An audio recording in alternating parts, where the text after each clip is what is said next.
Southern California, yeah. Born and raised our DNA. Laugh and cry to what we say. We hit you with that wordplay. 4053. What episode are we on? D, they feeling like they be zombies, all dressed in Abercrombie. SoCal DNA coming in live. 8 o'clock on a Wednesday night. COVID got you sitting inside. Why not sip one and free your mind? Cheap thrills, popping pills, stat cash, spend it fast. Listen to all of Don's lies as Arjun act like he's surprised.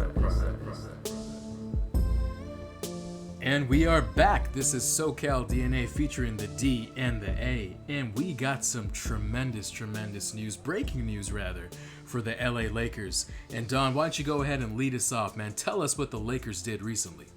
Ooh, we got Brody, our now fucking highest paid player on the damn roster. They made a trade. With the Washington Nationals. What is that team called? I thought it was the irrelevant. Irrelevant. Okay. But we got Russell Westbrook, who is now joining his fourth team in 4 years. Wow. And it took some time. to find a home, but I could foresee this working out. And you know who we got him for, man? We got him for a Tide pen and half a pack of Tic Tacs. Yes. Carried none other by KCP, Caldwell Pope. Thank you for your service, sir. As well as Trez, Yes. who I'm a little bummed about. But he got his money, and I'm wishing him good things. As well as a pick, the number 22 pick of this year's draft. Which, do you know who that person was? All I know is he's not a Laker, but please tell me who that person was. I have no idea. He's irrelevant. He's going to the Washington Nationals or whatever team they are over there. Yeah. So I'm feeling good. It's gonna be nice. We're gonna have to kind of I don't know how it's gonna work out, dude. Like, our three big players account for 125 million in cap space, so we're playing with bums outside of those three. It'll be an interesting mix that we have. And I'd say we're lucky too, because yes, we are going to be cash strapped in that regard. 90%, probably over 90% of our cap is dedicated to these three guys. I get that. I totally get that. But you know how it always is. There's always going to be ring chasers, right? There's going to be like, maybe a guy who's looking for a buyout out of his contract, like Drummond last year, who wants to join up with LeBron and Westbrook and AD. I think it'll work out, but like every year with the Lakers, we'll have questions about the bench. I'm a little bit concerned about spacing more than anything. I think when you and I were first talking about the Westbrook trade, I was kind of optimistic because I know the fit is questionable with Westbrook. With any team that he's on, he's always going to be seen as kind of like a detriment at times because he wants to do everything himself. He wants to dominate the game, and he only knows how to play one way. And man, the guy's not super young anymore. He's like 32, right? Maybe 33. Oh, what the fuck, dude? That's my age, man. NBA years. NBA years, my friend. NBA years. It's different. It's different. They're built different. They definitely are, man. So, I think it'll come down to spacing and how LeBron is utilized away from the ball. I think a lot of times the Lakers like to view LeBron as the lead playmaker, and rightfully so, because he was our best playmaker and player for multiple years. But now with Westbrook, you have a guy that's been known to average triple-doubles not only for one season but for multiple seasons. You have a guy that was a former MVP, and you have a guy that led the league in assists last year. People forget about that. I think nobody remembers that. But Westbrook does, and I think LeBron does too. So, it came as a bit of a surprise to me because, there were rumors about DeMar DeRozan. There were rumors about Kyle Lowry. Even my boy, Lonzo Ball, somehow making his way back to the Lakers. I'm sure you heard about that. Okay. I did. Okay, well, yeah. I certainly did. Probably because I go to LonzoWire.com. I read like the specific, the loser Lonzo updates. I read those. There we go. You said it, not me. I know. I got to keep it a buck for the fans. Got to keep it a Giannis for the fans. But anyways, I think this is actually one of the better moves that could have happened this offseason. Primarily because, look, KCP, yes, he played his role.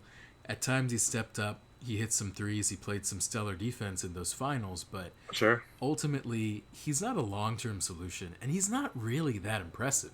I mean, you could find other players who are better 3-and-D than him, so giving him up as probably the highest paid player, out of the three that we did give up, is not a huge loss for the Lakers. You talked about your boy Trez, and as great as he was on the Clippers, repping the LA streets, being sixth man of the year, taking that honor away from Lou Williams. If we face the truth, did he really play significant minutes with the Lakers? Not really. He wasn't utilized to the extent that we envisioned him being utilized. And so this is not a tremendous loss to the rotation, giving up Montrezl Harrell. I could not hear you for a little bit there. Oh, that's okay. That's okay. The good thing is the audience will be able to hear me because they're getting my live mic feed. But let me just recap a little bit. What I'm saying is losing Trez is not a big loss because he didn't play too many minutes for the Lakers last season. And then you have Kuzma. And I want to talk about the guy, Kuzma. First of all, exactly. Who is the right way to ask about Kuzma? Because I'm just so glad that he's gone. I was a Kuzma hater from day one. And I know that it's very unpopular. And I know a lot of Laker fans, maybe yourself included, actually enjoyed Kuzma his rookie season. I did. But what I realized very quickly was this. Look, the guy, Kuzma, he started off, a little bit older than other rookies because he stayed in college for 2-3 years as opposed to 6? Maybe 6, and maybe he was held back. I'm not really sure. I'm not really sure. He seems like Held the type. back in college? I don't know, man. I don't know how it works for him. He seems like a special needs type of person, anyways. Lean back. And so I thought that typically players that have a few years under their belt in college, like a Josh Hart, because he played all 4 years, like a Kuzma who played 2 or 3 years, they have an advantage. And so what you see their rookie year is closer to their peak than you would say for another one and done type of player. And that's why I wasn't overly excited. I kind of thought, Kuzma can score, sure, not really a great defender, not really a great ball handler, but he can score in multifaceted ways, and there's some value to that on a rebuilding team. But when you get a guy like LeBron, and when you have somebody like AD, all of a sudden your forward positions are taken, and Kuzma's relegated to the bench. And, it's hard for an up-and-coming player to really find a rhythm and to really play with high confidence when your minutes aren't always consistent and you're forced to come off the bench when the first year or two you were starting. So I think it's unfortunate for Kuzma's own trajectory that now he's going to the Washington Guardians or Wizards, whatever they're called. Exactly. I don't even remember. But, Bullets, the Bullets, right? Bullets were an interesting name, but I think for obvious reasons they changed the name, right? They didn't want to have any kind of violent. They wanted to get. They wanted to be a little more mystical. They wanted to be mystical. That's right. And actually, we were. Really. It's interesting. Briefly touching on Washington, I mentioned Guardians because I think the Redskins, right? They changed their name finally from the Washington team of football or whatever to Washington Guardians recently. I think you're mixing things up, my man. Oh, am I really? What's the NFL team that's the Guardians now, or is that the baseball team? I think you're talking about baseball. There's a couple different leagues I'm thinking of, right? And we're talking about Cleveland. Oh, is that what it is? No. The Cleveland Indians have officially changed their name. Oh yes, actually, you're totally right. I was very much off about that. Are you sipping one? Because I'm sipping one. But I was like, I catch that one though. You know what's that? I am actually sipping some bubbly, but I'm literally sipping bubbly, the sparkling water. So it's not quite. It's not quite what you're thinking. But it's not some Tecate. It's not some Tecate. No, it's not some Mexican beer. No, you got some Tecate sipping on right now. I'm going with Tecate. I got another one. I'll crack it open mid-conversation in the future. I like it. But you know what's funny? As you were breaking it down for me and corrected me, rightfully so, I just searched for kicks Washington Guardians just to see what came up. And you know what? There's actually an article, and I kind of want to look at the headline here from Yahoo Sports from 2 days ago. Washington football team president watching Cleveland Guardians to avoid any gremlins and name change. So that's kind of interesting. I think what he's trying to say is, obviously, the team that I was thinking of was formerly known as the Washington Redskins. And, Yes.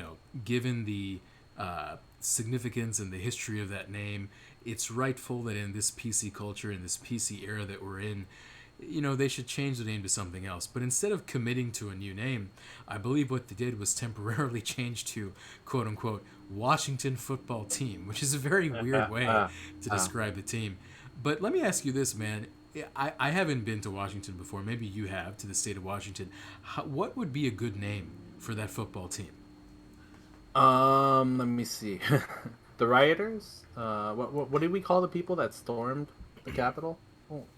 Patriots? No, I'm kidding. It was, I think it was Well, it depends on who you Protesters? ask. Protesters, rioters. I would say rioters in some regard. There we go. Yeah, I think that would be a solid name. But wait a second though. Wait a second. But, no, the Washington Riot. Oh, there it is. That sounds great. But here's my problem with that. Aren't we conflating Washington D.C. with the state of Washington right now? What? Oh, that's true, huh? Yeah. Yeah. Oh, see now I'm slipping up. See, That's you got okay. me on the wrong train here. I gotta get another ticket. There you go. Get another ticket and another Tecate, man. Get a ticket and a Tecate. Oh, that's what it says. Oh, Tecate. I thought it said ticket for a while. Well, drink a few more and it'll say ticket for sure. But no, and I don't know. I don't know what a good team name would be, because the fact that they used a football team. I mean, there are other sports that use like club as a kind of way of describing their team. We are a football club, predominantly in U.S. soccer, football worldwide. But I feel like you need to have a mascot. There needs to be something attached to it. We already follow the superstars and idolize them, as we should, given their spotlight. But we also need some sort of identity, I think, and just to follow that of the players, which come and go, as we're already seeing and talking about. There needs to be something, man. There needs to be something, and it's we both messed up here in regards to our geography, let alone here in the U.S. Yes, But, we were never good at school, if that hasn't we been never. apparent already. It was terrible. Yeah. That's why it was Kuzma. We're like Kuzma, man. 6 years college. That's what I did. Yeah. But yeah, no, I mean, I don't know. Washington, I mean, they could go with something, I don't know, the surge, the tide, something that goes along the lines of what the Evergreens. I don't know. I don't know what's Washington Evergreens. I like that. Everybody exactly, right? Exactly. You know where I was going. I hear you. I totally hear Go ahead. you. You want to explain? Well, actually, I have a different interpretation, but I'll say that these are all evergreens, right? These are trees, and essentially on defense they just stand still, so you can just kind of go right through them to the end zone. That was my takeaway for the evergreens. But okay. But what I'll say is I could care less. I do not follow Washington football team, and to a far lesser extent, I barely keep up with NFL. Although I know there's been a lot of talk about Aaron Rodgers lately. I'm sure you're well aware, and I guess I am going into NFL talk right now. This may be the first podcast in quite some time where we jump into some NFL. Don't slip up. Well, I will briefly. I think it's interesting that in the NFL, the concept of, let's say, one player exerting tremendous influence over a franchise is not as commonplace as it is in the NBA. Of course, in the NBA, we have superstars like, a Damian Lillard running things in Portland, more or less. We have guys like Kevin Durant teaming up with Kyrie and Harden and controlling the fate of the Brooklyn Nets. In football, the only position player that can realistically have that kind of leverage would be a quarterback. I mean, that goes without question. Quarterback, I'm sure you'd agree, is the most important position in the game of football. American football, of course. And within that position, you could say there's like 3 names that could have that kind of control. Patrick Mahomes from Kansas City, Tom Brady from the Tampa Bay Buccaneers, and you have Aaron Rodgers from the Green Bay Packers, who still to this day is a Green Bay Packer. Now, before the whole press conference, before the announcement and everything, did you think, after everything that happened over the past year or two, or even longer, he would remain in Green Bay? I think so. It becomes a little bit difficult because if we kind of look at what history provided, Brett Favre was kind of posed with the same position that Aaron Rodgers was in. There was a young up and coming quarterback that was recently drafted that kind of showcases, hey, we're kind of prepping for your leave. Mm. In one case, Rodgers. In the past case, Brett Favre. And in the world that we're in now, the generation right now that we're in compared to that of the '90s, um, is different because these superstars have more say, have more leeway, and their words have definitely more weight given the social media impact it could have on your franchise. I didn't think Rodgers would do that. I don't think he would have left Green Bay. I think Green Bay has such a strong pedigree of quarterbacks, has a strong pedigree of how they treat their players. It was just unfortunate how the whole situation played out this past year. Was it ever a question that Rodgers would leave? Maybe, when it first broke headlines, but seeing the moves and kind of reading the tea leaves, nobody would have really, really, really taken him up. I mean, and if there was a team that would have taken him up, I don't think Rodgers would have left. I think this was a little bit of a hissy fit on all fronts, and at the end of the day, they were able to man up, crack open at the Tecate, and sort it out. Yeah, from what I've been hearing, I think most of the world actually thought Rodgers was gone. Yeah, So, I don't know. so No. He's still of old school mentality. He's still like the Tom Brady's of the world. Tom Brady only left because he was forced to leave, yeah, but basically. but but I mean, you did hear parts of his press conference, right? I don't know if you got a chance to, but I heard snippets of what Rodgers had to say, and he was very honest. He was very blunt about the whole situation, which is rare.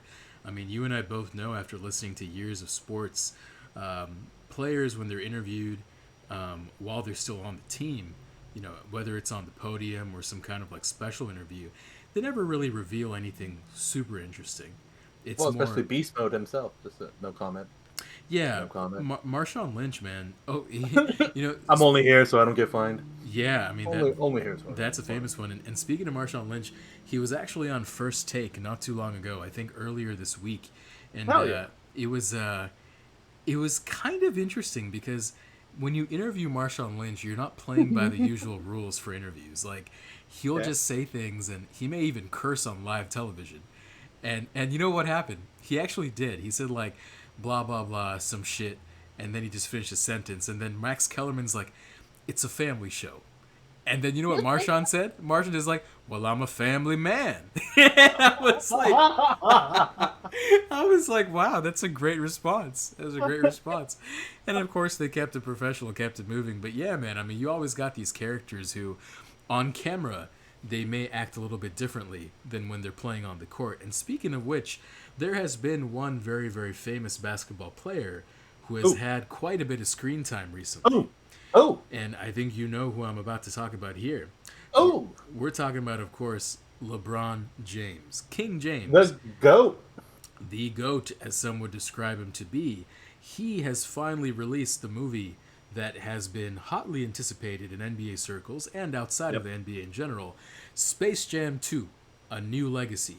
This, of course, taking place nearly 25 years after the original Space Jam that featured the great, and some people would say the greatest of all time, Michael Jeffrey Jordan. Now, since you watched the movie Space Jam 2 before I did, I wanted to get your reaction, your gut reaction about the film. Did you like it? What did you think? Fantastic movie. I think LeBron James is going to be up and running for an Oscar this coming year. Stellar performance. Stellar. Nice supporting cast of Bugs and Lola Bunny. I think their portrayal in the movie and their character playing was bar none. Hold up, let's Um, pause. huh? So Yeah. What? You said Huh? their portrayal and their character playing, they're playing themselves. There's no acting there.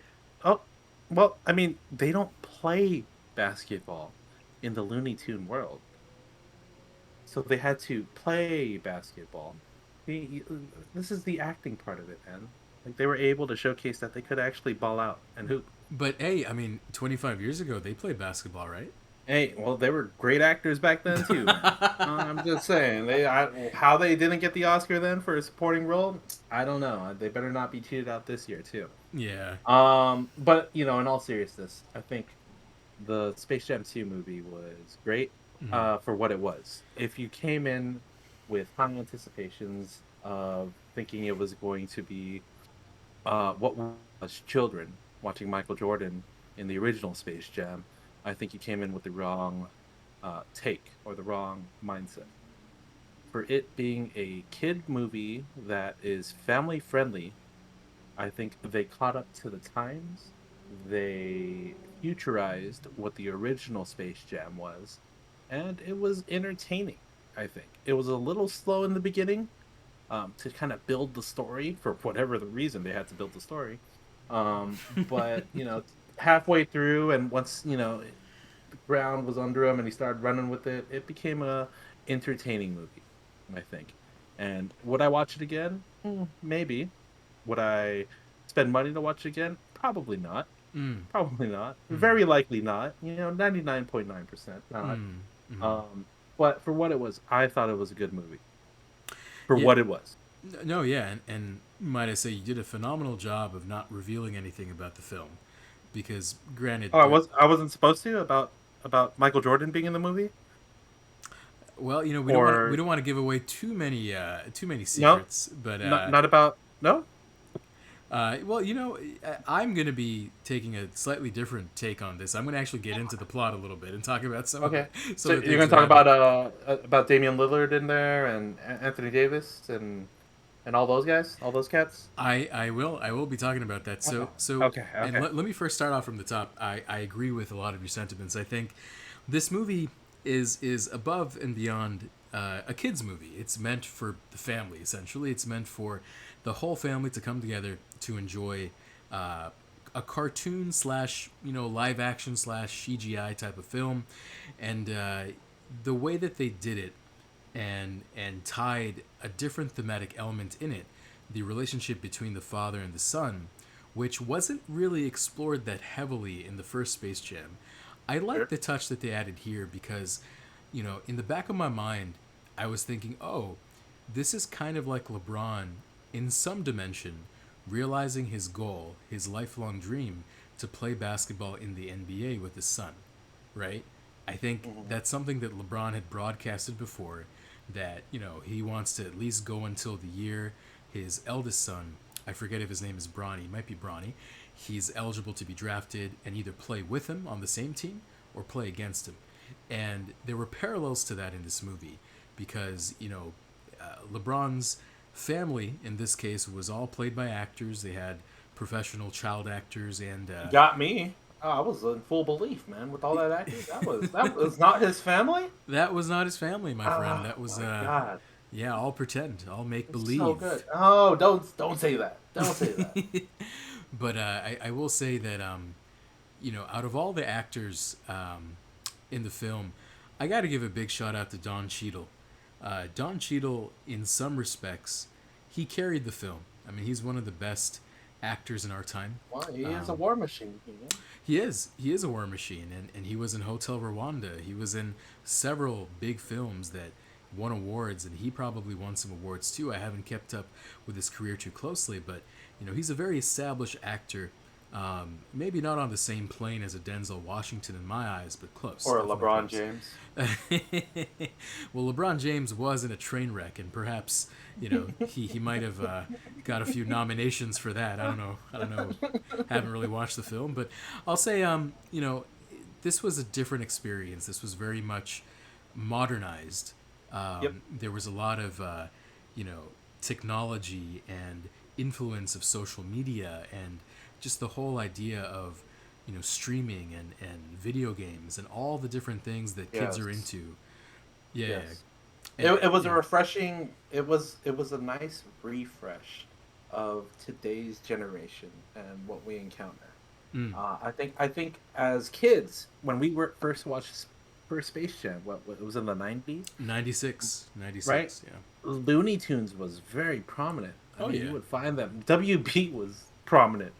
Yeah. Um, and we would watch those afternoon cartoons, and we knew all the characters by heart. And Mm-hmm. they even redid the animation. They modernized it and added additional layers of 3D animation to it, which, as someone that's not fanboying out, but I will be. It's like it was nice to see that the core characters with the core voices, though played by different voice actors, still had the same kind of internal, like, visceral feeling of that's the character, just in Mm. today's world.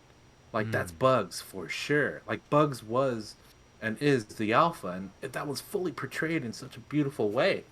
Um, it, it was great, man. Like, I truly loved it. And it's unfortunate that these cartoons that we grew up with are aged out of today's generation of Mm. or digital generation, and kind of does showcase itself where nobody really even knew these characters. They were distant in the movie, and as they are distant from us today. The big hitters of the WB are no longer the Looney Tunes unless you give them a chance. So, No, yeah, I uh, think you hit the nail on the head, to be honest with you, because that's what I noticed too. In the first film, the movie, if we're all honest, Space Jam #1, 1996, was really about the Looney Tunes versus those evil aliens that invaded yep, Looney Tunes, right? That yep, was the yep. whole plot. That was the whole idea. In this one, though, it's really a movie about LeBron James having a better relationship with his second child. I Mm-hmm. think that's the whole crux of the film, and they have to go into another dimension for that relationship to really flourish and for both father and son to understand each other better. So they took a different spin on it, and rightfully so, because of all the reasons you mentioned. Looney Tunes today does not resonate with the youth. Characters like Bugs Bunny, Daffy Duck, Foghorn Leghorn, even. These are names, their voices, like, "Suh, I say, suh." Like, we remember all the accents and all the voices and everything. And, Solid. and it meant a lot to us, right? That was our Mm-hmm. childhood to some respects. And it's simply not the case anymore for today's youth. So Sure. you kind of have to, you know, portray the film and put a spotlight on different characters and even include more Hollywood actors and actresses like they did to make it more meaningful and have that global reach. Now, Sure. let's compare for just a second Michael Jordan to LeBron James in the context of their acting. Now, it seems to me like you would just give LeBron every Academy Oh, the goat. Award, the Yeah, GOAT, yeah, without a doubt. without a doubt. Okay. I mean, even in real life, comparing LeBron James and Michael Jordan, LeBron James easily takes every category. Mm, mm. I didn't know that you changed your name to Shannon Don Balanai Sharp. Oh, hey, hey! I am honored that you would say such a thing. Shannon, at me. All right, I'm just saying I'm available whenever you need me. Mm-hmm, I'm mm-hmm. here. I got you. And he's a great cook too. So Shannon, if you're looking for Hey, some great Filipino I food, got you. you know. I'm working on a new business. It's gonna be 150 something. It's gonna be all meal prep stuff, all good stuff. I'll talk to you about that later. Oh, for sure, for sure. So I guess without giving too much away, I did have one question about these special guest stars. Now, Sure. apparently Draymond Green was in the film, but I don't recall him at all. Do He you? was. Yeah, because, like, okay, so I was watching it on HBO Max, and I was watching till the end, and they were showing, like, the credits. And Sure. it was like, okay, Anthony Davis, as you mentioned, Clay Thompson, as you mentioned, Lillard, as you mentioned, some of the WNBA players, too, and then Draymond Green. And I'm like, Huh. okay, now I was thinking really, really hard. Was he there in the big game? No, he wasn't. He certainly wasn't there. Hmm. When was he there? Was it the scene when, like, they actually showed the NBA players in real life? Was he somewhere, like, lurking in the background or something? Yeah. Was he an extra, basically? Right. That's so sad. To me, that's like, why even bother having him in the film if I didn't even notice him? You Like, know what? It was him hanging out. He was having a good day in LA. mm, Just chilling with his boys. mm, And I think I think if they had overloaded the movie with NBA talent, it would have become a ploy for selling the league. So I like that they kept it to a minimum as much as possible. But unfortunate because I mean I'm sure we're calling out Draymond Green, but I'm sure there were others that were also there on set. Like, yo, LeBron, can I, is that camera on? Hey, can I get in? And, you know, Now, out of all the cameo appearances, or even like, I guess we could just focus on the NBA players for now. Which one of sure. them did you like the most? Okay, well, I already threw out spoilers, anyways, but Mm. whatever. I truly enjoyed Dame Time showing up. Mm. I think his character and his portrayal in the movie was very, very fitting for the type of player he is on the court. I think that they displayed him in such a way that modernized him for Space Jam 2 rather than Space Jam 1 and really highlighted his capabilities as a player, as well as Mm. his persona, I think. Because I don't think he had many lines, if that. I don't think he even needed any lines to get the point across of what he was. You know what kind of makes me think as you say these things. Did you know that when they were featuring him during the big Hmm. game, there was a song that was playing in the background during his sequence? Oh, was it his? Yeah, yeah, Oh, good for him. That's awesome, man. yeah. Good for him. Because like That's that's badass. so badass, right? Like you do the Yeah, rap man. and you do the movie. Like that is awesome. That is just so Yeah. cool. No, no. So yeah. What about you? What do you think? Was it the White Mamba? Oh, as in like which cameo I like the most? Yeah. Yeah, yeah, yeah. Uh, you know, I think. Well, overall, I was kind of disappointed by the usage of these cameos for the NBA players. Sure. As a matter of fact, I think Even Dame Time? like I thought it was creative what they did with him, but Hmm.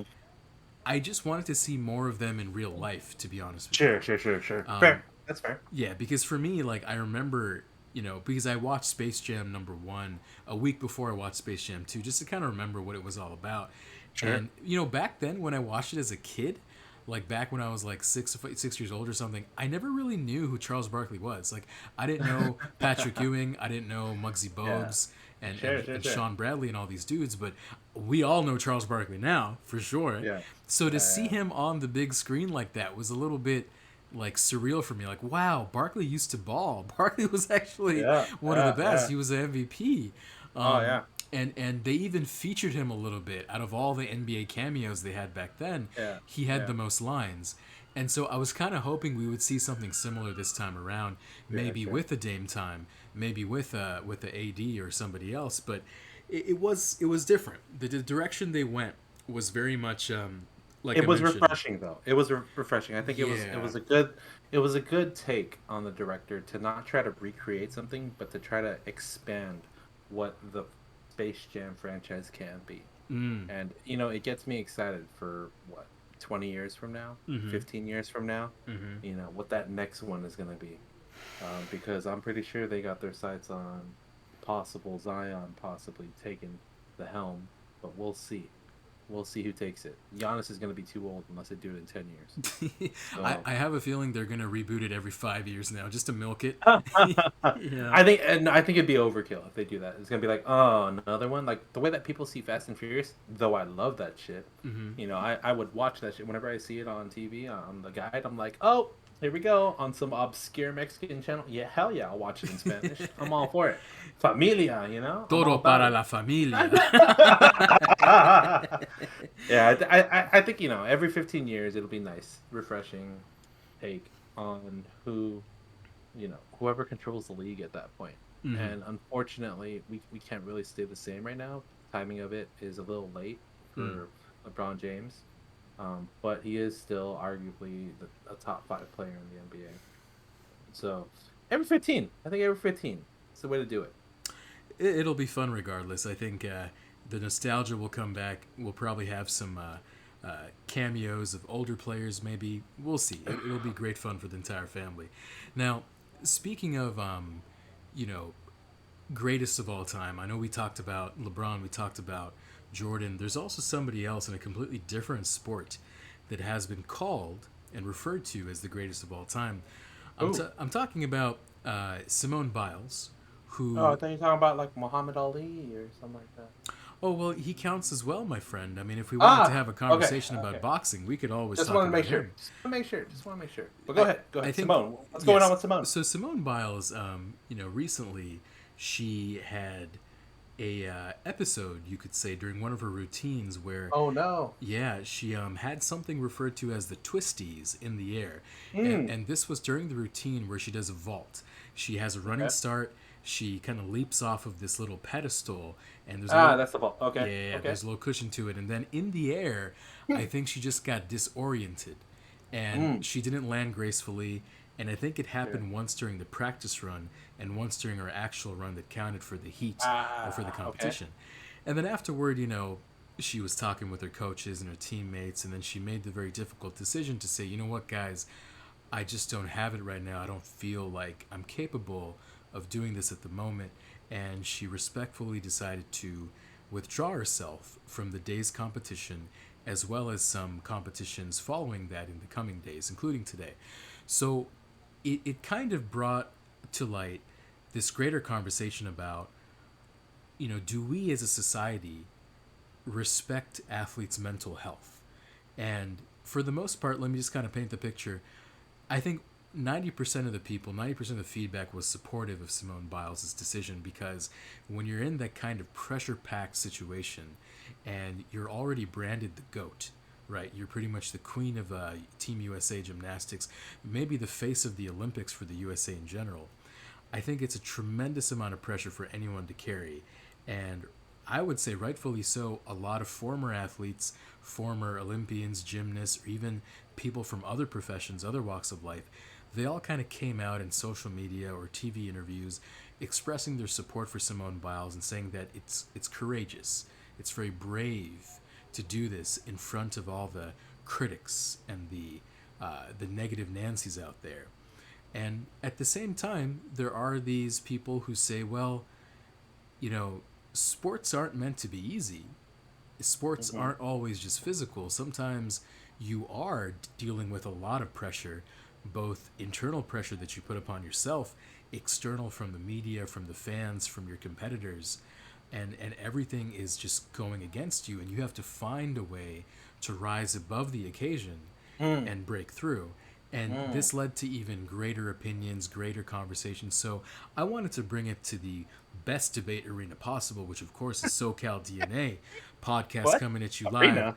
Well, we're going to call it the arena. We're going to call it the arena. But, I thought what better topic to really get into than this one right here. So, Don, we don't have to focus too much on Simone Biles herself, but Sure. what do you think about the whole idea of athletes dealing with these pressures, and do you think it's just something that they have to take on the chin and keep going, or is it right for them to pause and withdraw from competition for the greater good? I think it's right of them to be able to pause and exclude themselves from the competition, especially when it is a team-oriented sport.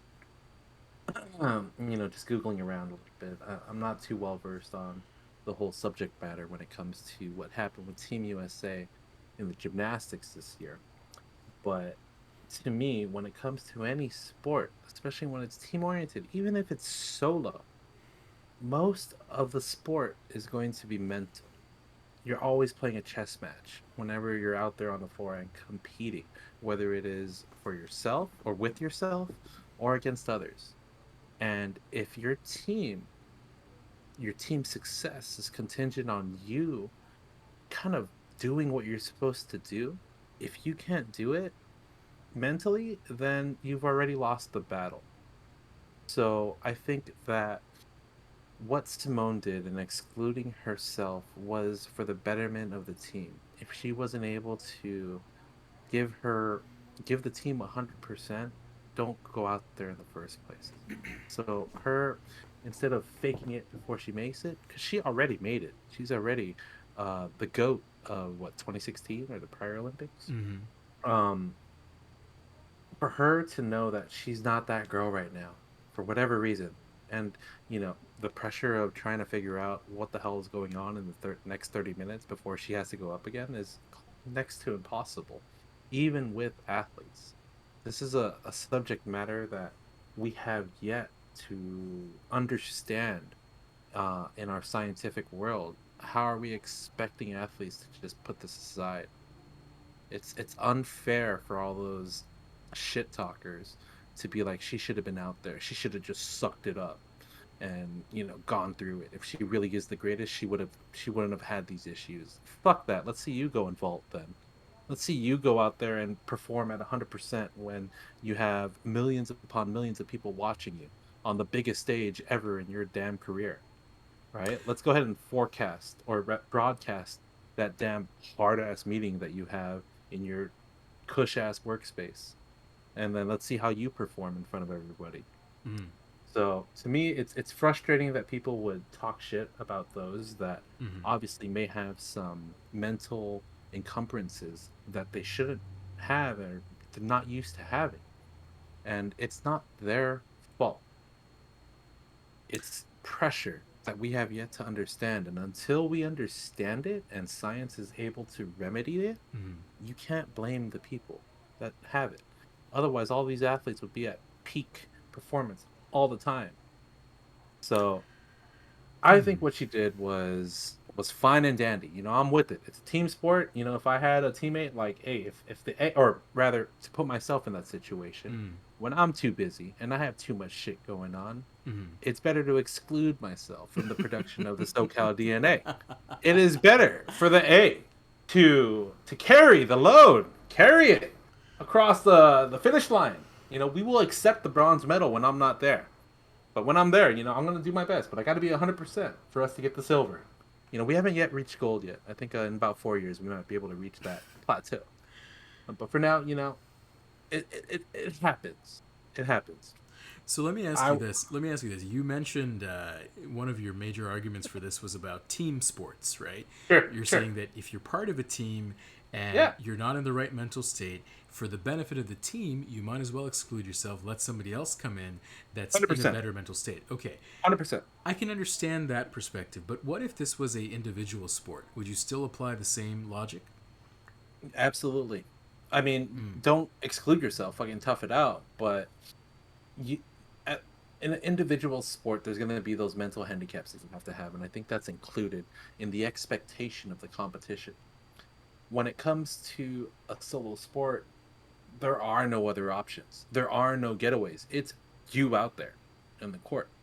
You got to find that mental handicap and address it. You have coaches that are able to kind of say something about that. And, if we were to say or take another solo sport and use it as a comparison, let's take boxing or fighting. Mm-hmm. You're never really in a competition truly solo. You are a solo performer, but you got a support squad behind you that has your back. Mm. In boxing, when a coach knows that his fighter isn't 100% there, they will throw in the towel when they could see that, you're not quite there and you're trying to tough it out and you're not, excluding yourself from it as you could do as a fighter when you just sit down and don't get up for the next round. Mm. So when that happens, or rather it happens, right? There are some fighters that go out there, sticks around, they're like, I'm getting my ass kicked here. I don't know what the fuck's going on.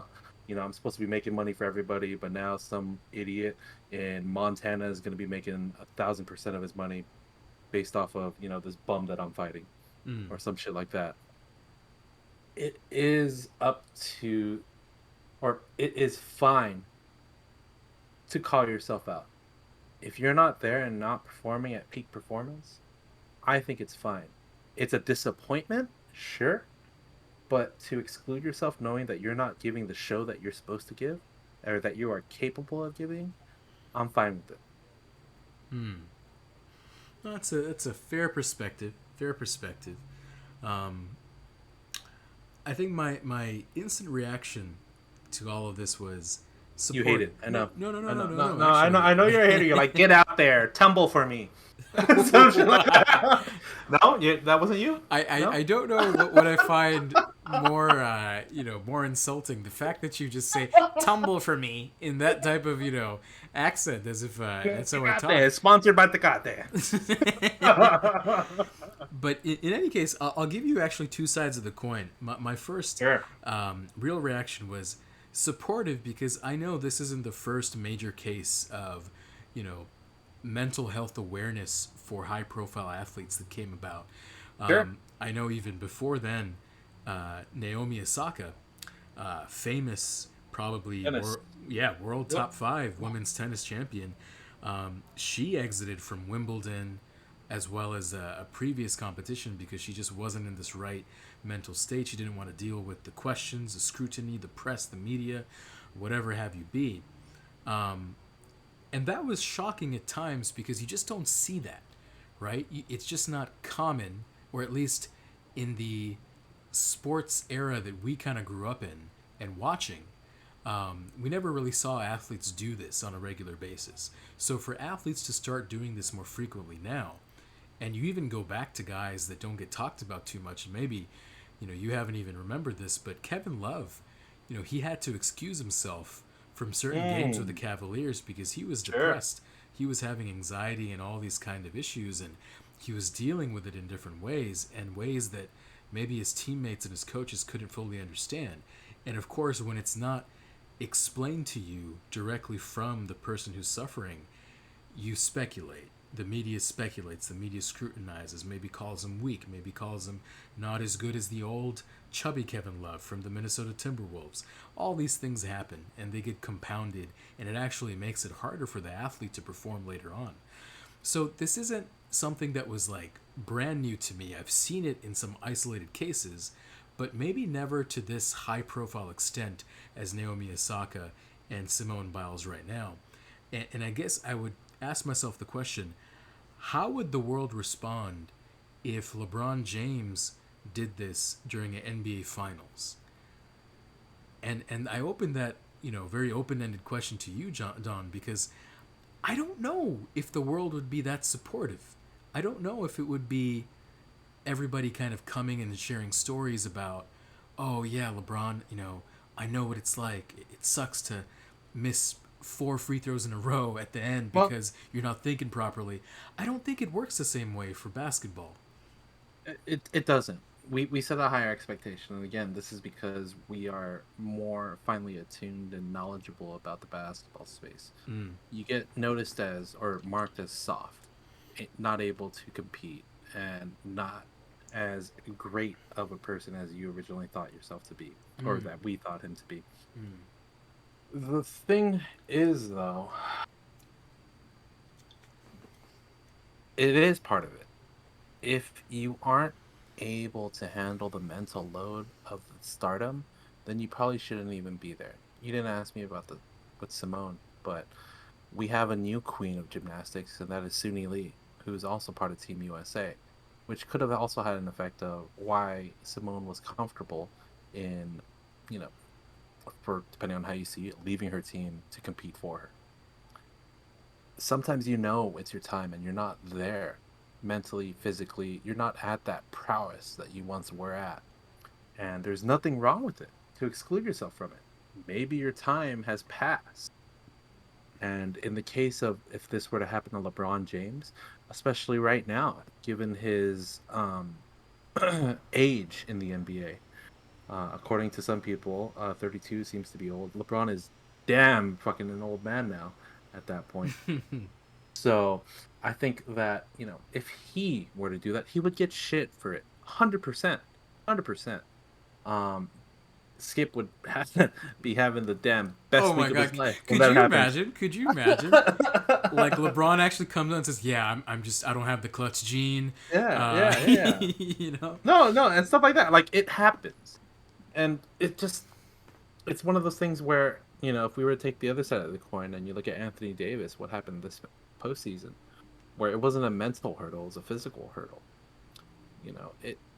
It can lead to more drastic things occurring that could be detrimental to one's career and the organization's overall future, right? Because who knows if 80 is ever going to be 100%. Once you kind of aggravate an injury and aggravate another one more severely, it kind of, we've seen this throughout the history of sport. It kind of gets worse from then on.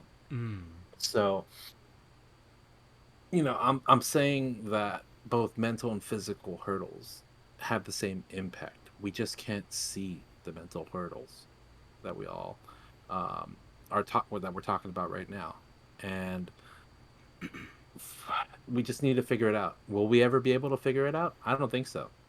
So these athletes, especially if they're high-profile athletes in more manly sports that can take shit whenever shit's thrown at them, they're gonna get shit for it until we really figure this stuff out. But that's on them. Like I said before, put yourself in their shoes and let's see you perform in front of millions on the spotlight, on the biggest spotlight of your career. And then we'll see how you feel. Oh, you can't perform then? You're gonna wet your pants when you got someone that's 7 foot tall guarding you? Come on now. Dumb. Yeah, I think armchair critics, armchair psychologists will always exist. And, this has always been the case where fans of a sport, even non-fans, will have an opinion, will have something to say. And they should, as they're entitled to, right? There's nothing wrong with your opinion. Just sometimes you're fucking wrong. So get your shit right. Yeah, they just have the notable disadvantage of being incorrect. That's all it is. But sometimes you just gotta face the music. Sometimes you gotta listen to some jazz music. And as a matter of fact, sometimes you gotta listen to jazz music on a different planet entirely. I'm talking about Jupiter jazz, my friend. And without further ado, let's get right into it.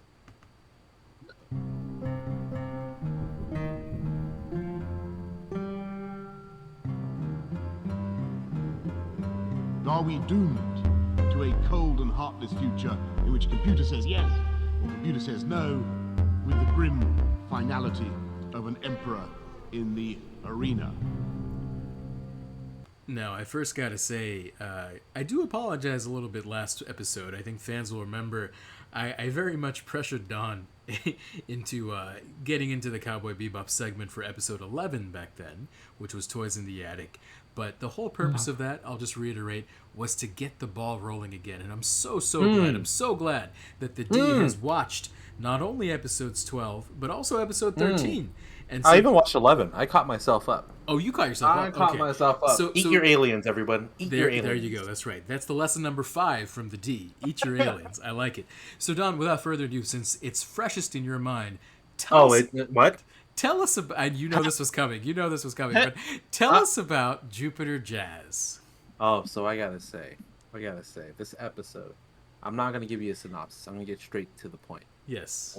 When it comes to jazz players, you have to have ladyboys playing the music. Without ladyboys playing the music, you got something wrong. If we're playing the saxophone, you got to check, up and down. Do they got a package up top? All right, step 1 complete. Do they have package down under? If they don't, bro, you might have gotten tickets to the wrong place. I love how you said step 1 complete. like you look at the package up top, step 1 complete. Of course. And of course, this circles back to me doing the synopsis. But what this boils down to is Don's alluding to one of these central characters in episodes 12 and 13. What? That's what I focused on. I missed the point? No, you're on track. You're 100% on track. I'm just gonna add a little bit of color. I'm gonna add a little bit of color. All right, please. You did a phenomenal start to it. So there we go. One of the central characters of this two-parter is this. I'm trying to figure out the right pronoun to describe this character. Package up top, package on the bottom. There you go. What was her name, or what was his name? I forget exactly. It was Ren? I think it might have been Ren. I don't know. I took it as Vicious's buddy. Yeah. So essentially, this guy was originally in some kind of a war on one of the moons of Jupiter with Vicious way back in the day. So they were comrades to some degree. And I guess ever since that experience, they haven't really seen each other. but Vicious in some way or another kind of screwed him over because of some legal incident that happened, and he went to jail, and in jail this dude got hit with all these drugs that he had to take forcefully, and it affected his hormones and everything. So that's where the whole package on the top, package on the bottom came from. He was a male originally, but because of the hormones and whatever drugs that he was taking, he started developing, female breasts. And on top of that, I think, he just had some general, emotional and psychological changes as well that happened to him. And I don't know if you picked up on this, but the planet or the moon or whatever that they were on, where this jazz player was playing the music, there's actually no females on that planet. Very, very strange place to be. And so My kind of place. and so it was a peculiar backdrop for these 2 episodes of Cowboy Bebop. But to bring it back a little bit further, as you guys well know by this point, Spike Spiegel, our protagonist of Cowboy Bebop, has had quite the colored and even checkered past. He has had a gang life, so to speak, that he left behind, along with this very cruel, evil man named Vicious.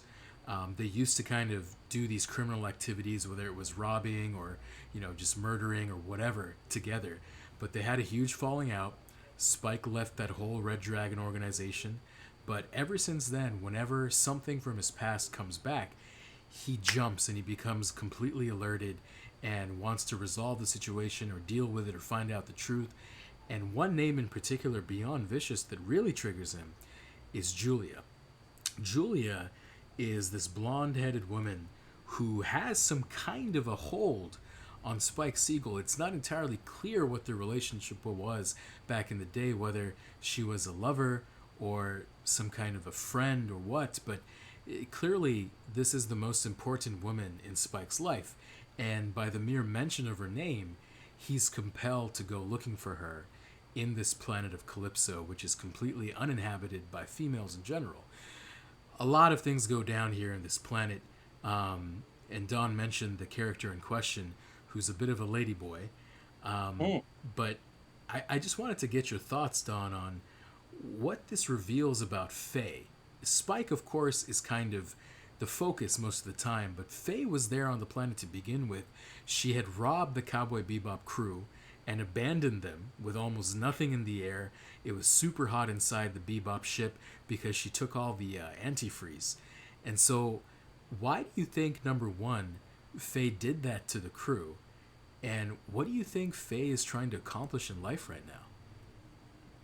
I don't know what she's trying to accomplish. I think she doesn't even know what she's trying to accomplish in life. I think she is still seeking meaning in life, as we all are. Mm-hmm. If you figured it out, fucking please hit me up, because I'm still trying to figure my shit out. Sure.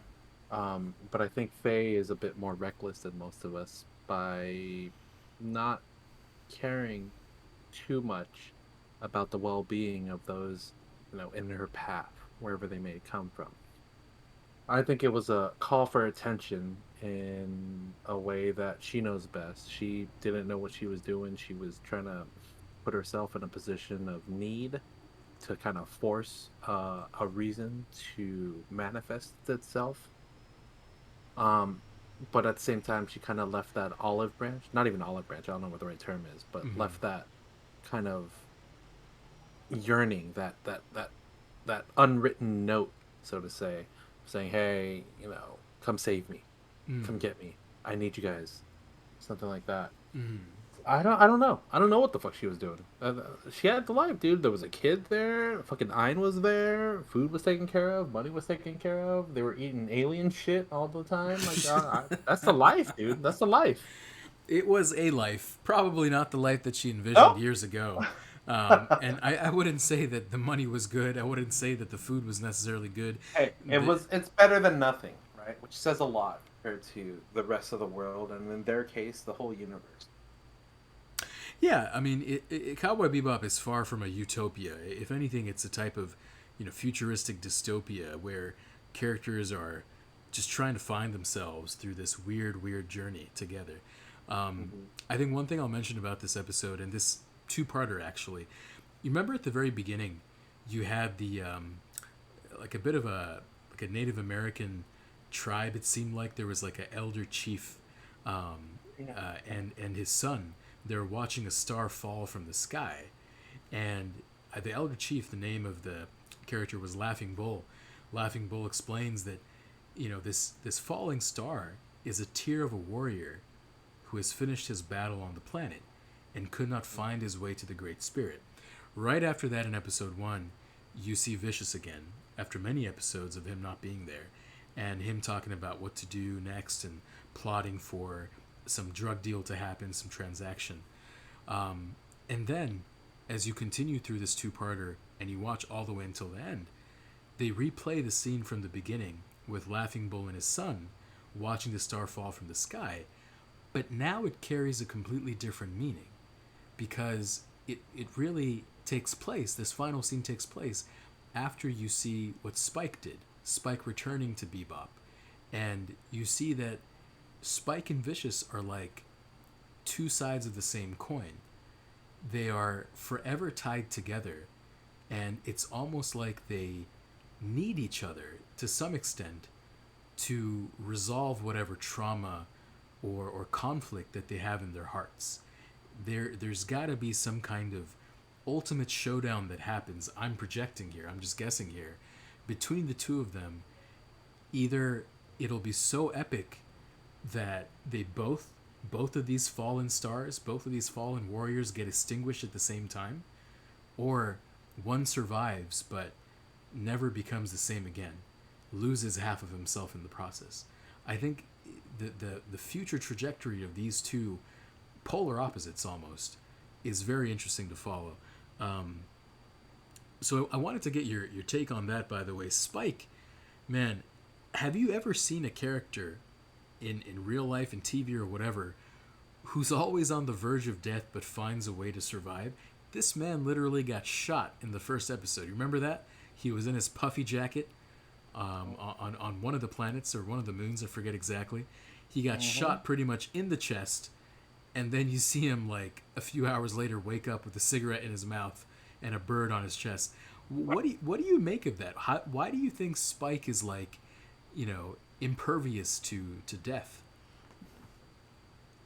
Well, he's the main character. So if they were to exclude him, the season would have been over. Now I apologize. That is my dog. He's turning up right now. He's turning up. But he's eternal, and I think we're seeing that in how we're going to be taking on a real life adaptation of in the future. I think his character is impervious to death, is able to dodge the ultimate ending of his story, where the type of hero that he is just so amazing that he cannot die. He cannot die. It hurts when you say that he might die at the end. But when you brought up the point of how him and Vicious are almost tied to the hip, without one there can be no other. They are the yin and yang things. It is definitely interesting, and something I'm looking forward to is seeing, what would happen, because we're all rooting deeply for Spike to fucking smile, to be genuine and smile, not some fake little 1 second. Oh, he made a joke, I'm gonna giggle and some shit about it. Sure. I want him to be able to succeed. I want to uncover all these mental issues that he seems to be having that we have yet to really understand. We just got a glimpse of it these past 2 episodes, where there seems to be a longing of some sort for Julia. And we see these mental hurdles that we know he's kind of part of. What was that, like, drug organization he was part of? Red Dragon Syndicate. Red Dragon. Yeah. So we see glimpses of that, where that's also part of his mental psyche, that he was a part of it and Vicious was a part of it, but he can't quite get out of it. It's interesting, and this is one of those cases where I don't want him to pull out. I want to see what the fuck happens. He's playing coy and kind of just doing his own thing, into these space adventures that he's having with Cowboy Bebop. But whenever something that comes close to addressing those issues comes up, like the mention of Julia, he jumps on it without Yes. any fuck in the world. He goes for it. So we shall see, my friend. We shall see. We shall see. And I think what we both see, from this episode is that so many things go back to mental health. Little did we know when we were watching Jupiter Jazz Part 1 and Part 2, otherwise known as episodes 12 and 13 of Cowboy Bebop, that we would be talking about the mental health of people like Spike and even of Faye. I worry about her, Don. I honestly, okay, maybe some of us don't share the same concern as deeply, but I think that based on what Faye had to say in these two episodes, and especially her look on her face at the end when Edward was just sitting there painting her toes, I think Faye is not well, and I think she's having serious questions about where she is in life, about her place in the world, like we all do. And Spike, as you said so beautifully, he has to explore deeper into his psyche to really get to the root of the problem, and I don't think he will until he confronts Vicious again, or until he finally meets Julia. Whether or not she's alive, we don't know, but he has to come to some kind of closure for that. And of course, we talked about mental health for these superstar athletes like Naomi Osaka, Simone Biles, and even LeBron James when he's missing free throws in the clutch. And it's something that should be talked about. It's something that should be debated. And you can rely on the D&A of SoCal DNA to bring you that high quality first takes and undisputed talks coming at you hopefully every weekend from now on. We may have to change up the theme song eventually, but we are glad to be back. I'm so happy that the D has returned. And until next time, my friends, sip one and look after yourself. Mental health is really important, and we both care about it a lot. Take care. Package up top, good. Package on the bottom, good.